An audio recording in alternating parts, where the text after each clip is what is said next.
Hello, hello, hello, hello. So without further ado, let me go and start and basically, share my screen and give you a little bit of a kind of an explanation to what is Shotdeck, how it works. So, when you first log in, you'll see like you can search by, anything. Then you can browse, titles as well, like alphabetically, right? This view always scares me. Like, oh my God, is this really how many, many fucking things they have here? This is my favorite page. It's called Browse Shots, right? And you can then basically just, I don't know how this algorithm works, but it kind of helps you like find things. So we'll see how we're going to use that. And then here you have your decks. So your decks is basically where you put together, your I like the term decks, like you put together your references that you can then, use further on. Okay, so let me show you like basically an example to what I would do, and how I would use Shotdeck, let's say with something like, my favorite Russian Volga chased by American police sequence. So let's say, I'm going to start with this shot, just like out of fun, like it. So this is this kind of, police car, right? Like something like this, right? Let's go. So I would say, okay, maybe this could be my hero shot. So what I do is I say, okay, grab still, and then I go into gallery, and then I go and export this still. Okay, and I'm just gonna call it police. All right, so just export it as a JPEG file. All right, and then I go into my Shotdeck. And here on the top of the Shotdeck, there is a little icon which looks like a search by image, which is exactly what we want. We're gonna upload this file that we just export it. We wait a little bit until it imports, and now we got it. So basically what it does, it finds you like lots of shots, right, that are kind of similar in content to what we have. So it's similar to that policeman guy, right? And that is kind of probably the quickest way how to come to a relevant reference, because you are already kind of in a context of the film. Your exterior, you're kind of like you're seeing at a similar kind of thing, right? So let's say, for example, what's this? It's called Mad World. Yeah, it's nice, but it's a little too retro. I don't think I wanted that. Let's go. I can look further. Let me see. This one maybe I don't know about, or this one. This is the girl on the train. This is the shot. So you see, I quite like this. It has that kind of, it really feels similar to what I imagine in my mind, that shot should look like. Okay. So I just go and I save this image. It gives it like some sort of random name, right? Then I go back into DaVinci. I click onto my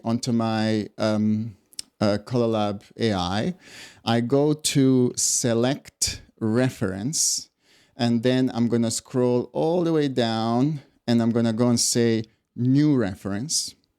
Okay, and then I'm going to go into my downloads, and this is the image I just selected, and it's just going to ask me, hey, what's the gamma?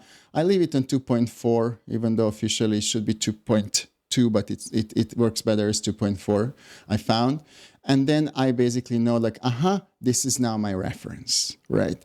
And then what I can do is I can then go and say, okay, match it, right? This is now going to go and do a match, right? It's not going to do a perfect match because, it's going to do a match based on CDL, all right?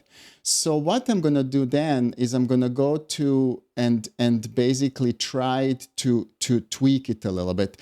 And for that, I'm going to go to my timeline where I have a look designer on. Make sure that I'm on Senonai by Aria. That's great. And then I'm going to go and work on some sort of first my contrast curve. I'll try to do maybe something like F3. So you see that kind of works already a little bit better. And then I'm going to go and get like a print stock. By the way, what you can also do, you can go to the actual shot itself, and here you can read all the information about it. And it says this is some lenses, camera is ARRI, right? So there, it's not a really film, so it must be just some emulation that they did themselves. So we're gonna have to go and try to balance that in a very similar way. So let me go and try maybe my MPF. You see the MPF kind of works. And then I'm gonna go and just, I need in my printer lights, I need to give it a little bit, no, sorry, not printer lights, my subtractive color. I'm gonna go and give it a little bit more, kind of just a little magenta. You see, it has a little bit more magenta in it, right? But I have to open little cyan and little yellow because I want all of them three to be active. So that would be kind of, my attempt at it. And the thing is, I'm not really trying to be perfect here. I'm trying to use this image as inspiration and come quickly to a pretty good result, right? So you see, I'm kind of already in a really nice ballpark figure. I would say, yeah, this is actually not too bad. This could be a great starting point. Then what I can do is I can then say, all right, I'm going to save this as a reference, maybe, why not? And then I can then use this on this shot and say match it. Usually I find, that it depends, sometimes in most cases, I find that when I select actual reference from the sequence I'm working on, that in general I get a better result, right? So that I actually work like that. But I can also see what would happen if I was to use the original image that I used on another shot, not the one that was completely similar. So I can scroll back, select this shot to be my reference, and then say match. Let's see. You never know until you can try. It's a little darker, of course, but we're just gonna go and open it up. Yeah, I actually quite like it like this. It's not too bad at all. It's quite nice, right? Let me just make sure that I don't have any of these adjustments. So I only want it on my CDL node. Now I can say, okay, in general, I think that this shot is for me better reference. Why? Because most of my other shots are exteriors, like in the wides, and this is really how the matching engine works better.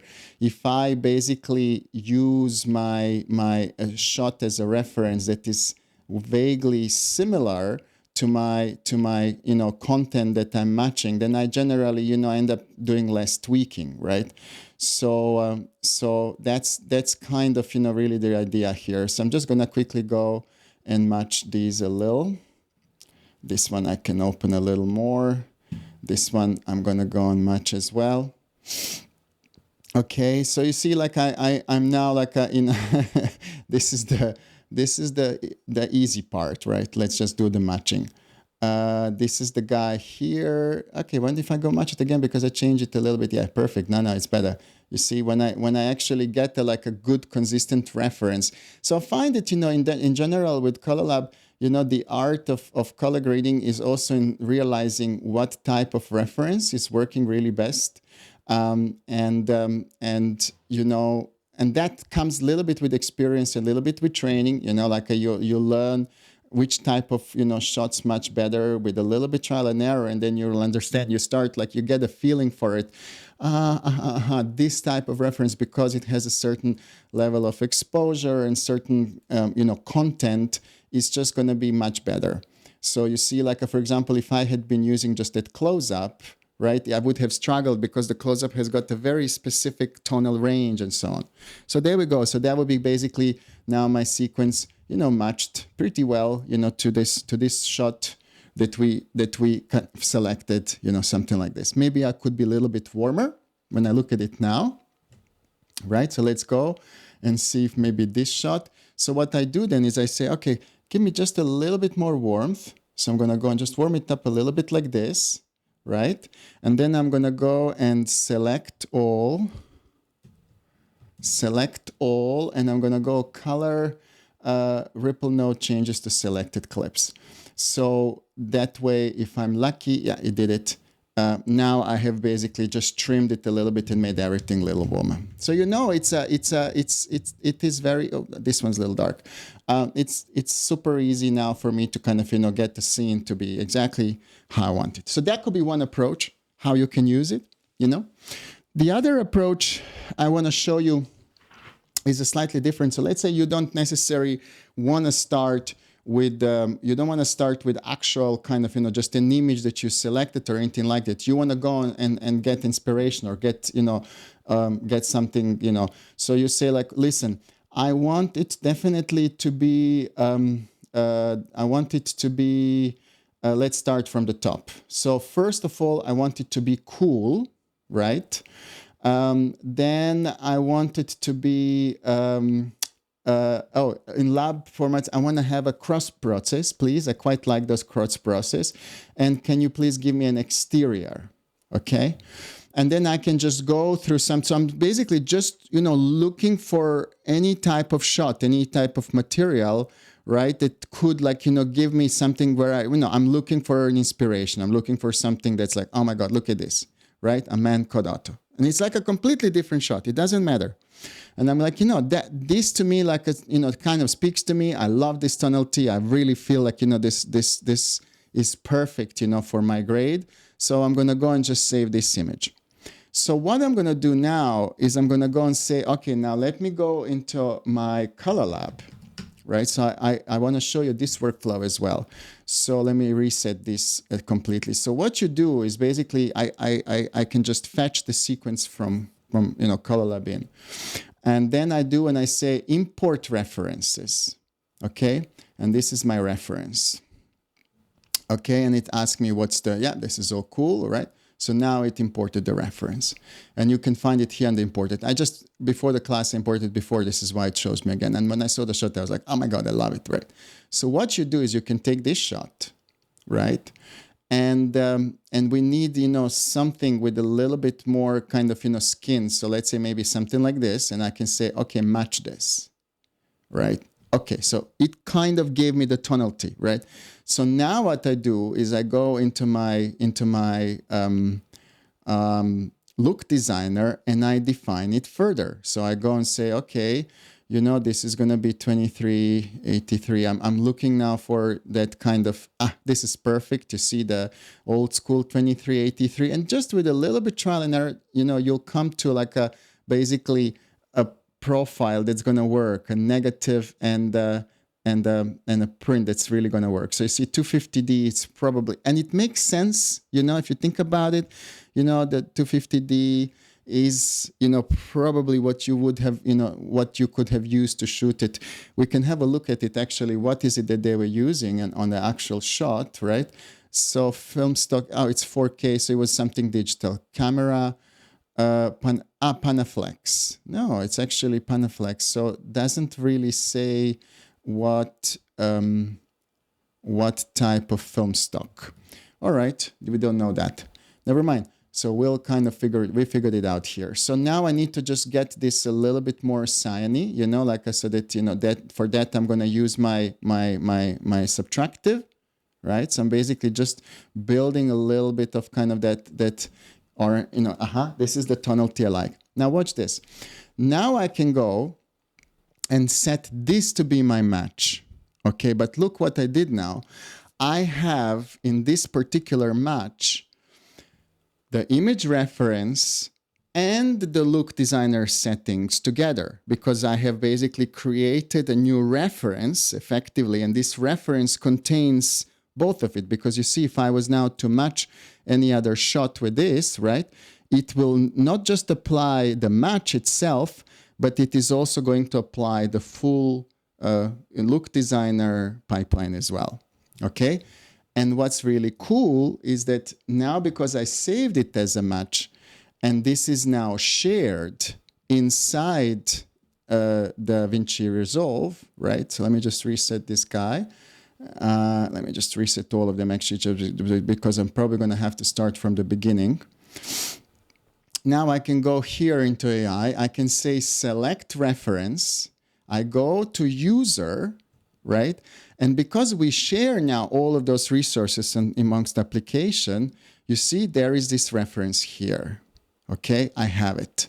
So now I can just go and double click on this reference to set it, right? So now this is my, oops, sorry. This is now my reference, show it, right? And now when I do match, you see what's going to happen. It's not just going to go and apply the match, but also in print options, it's going to go and show me all of these presets that I used, everything that's part. And this is what we call the AI reference or an XO2 file.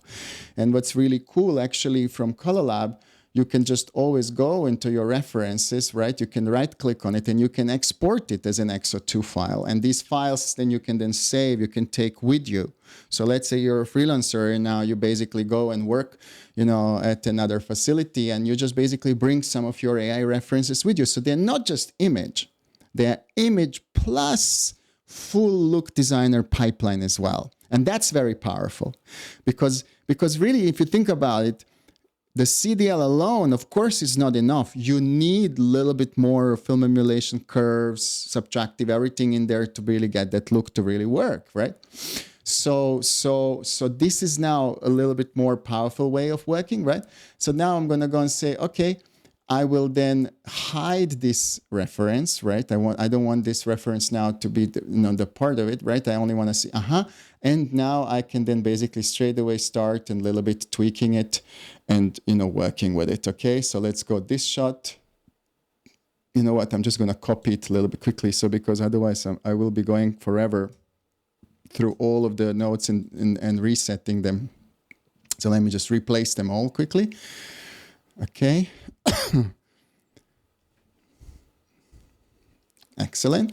And then I'm just going to go and do my matching, right?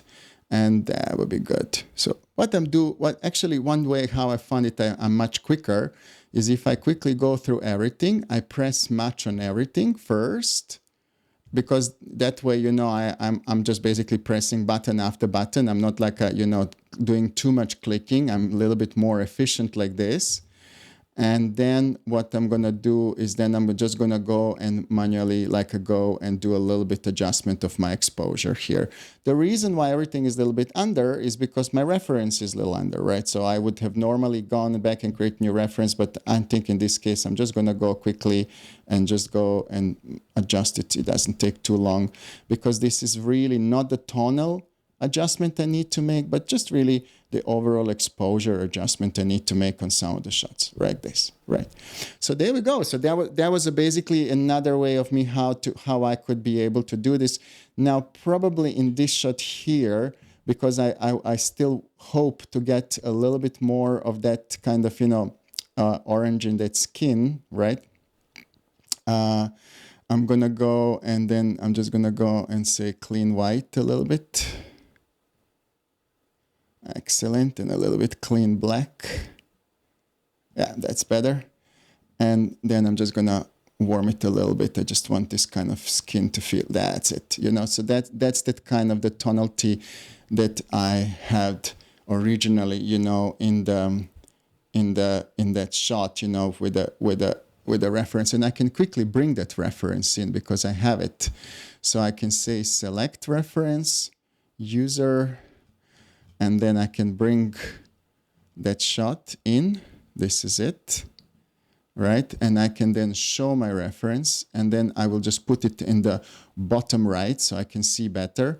And now I have a little bit better way of figuring out what I'm doing, right? So I can just, go and say, okay, maybe this is the tonality that I'm looking for, like this, right? Okay.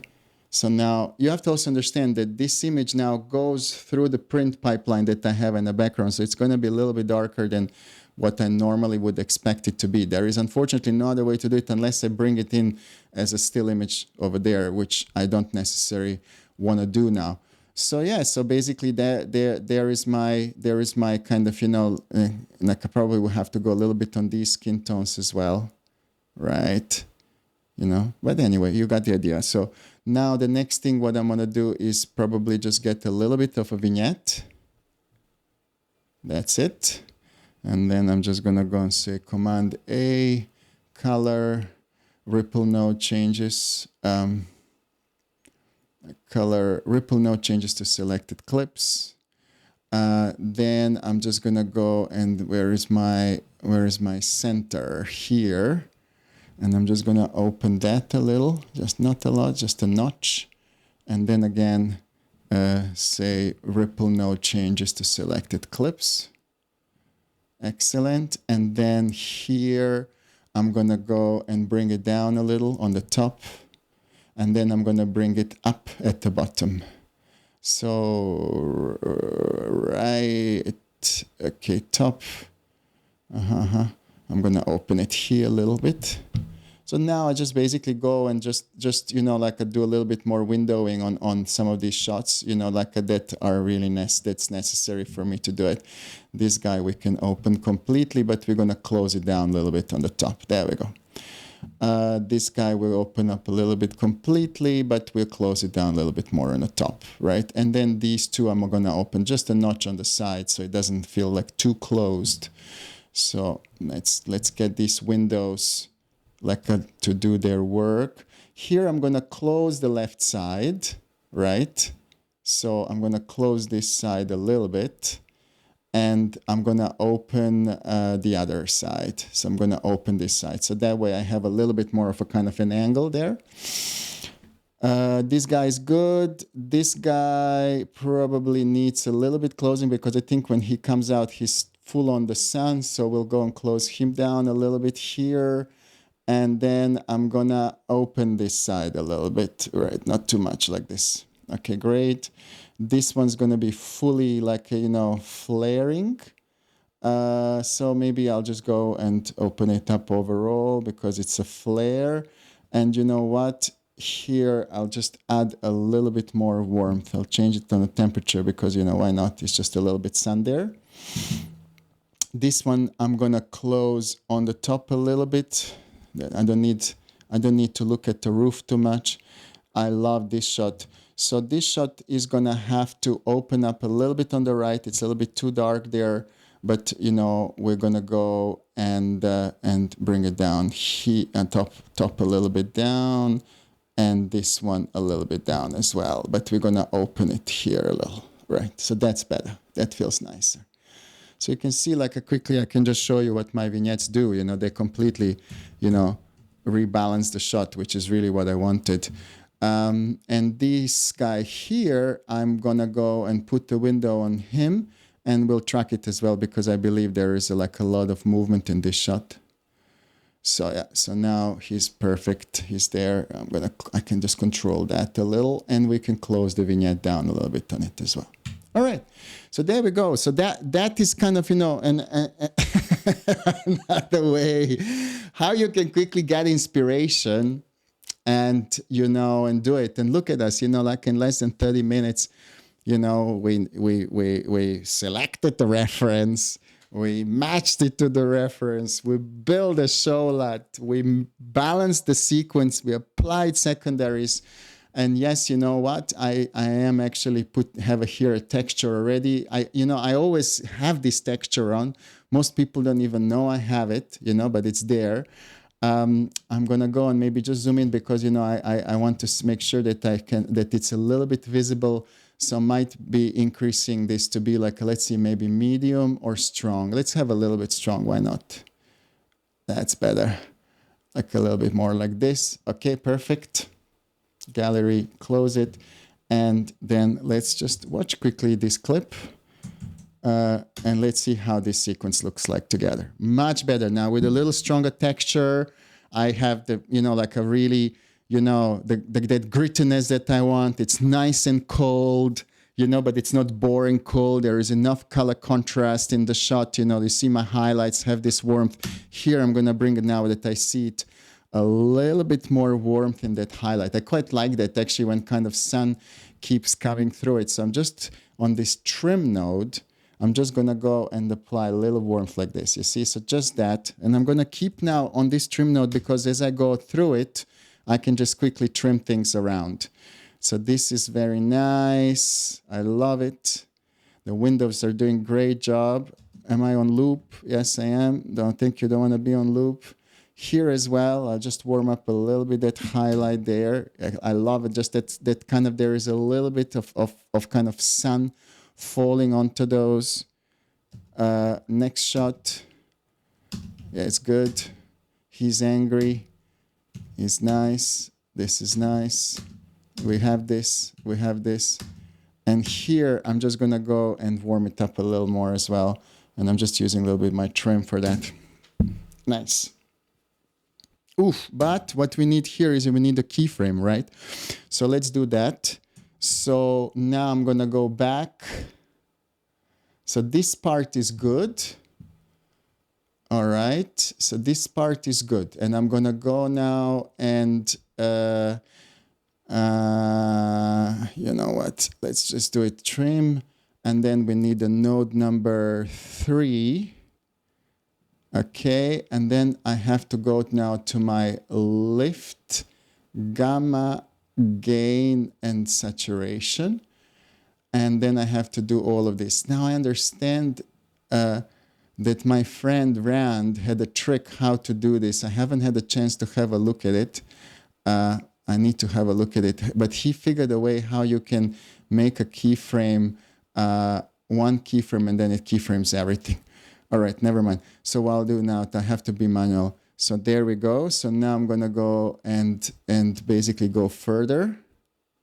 Then here, I'm going to go do another match. And then here, oh, it's already good, you see. But maybe here I'll do another match because it closes down a little more. And then what's here? Oh, at the end of it, it's not very nice. So at the end of it, it gets too bright again. He walks into the light. So I'm going to do another match here.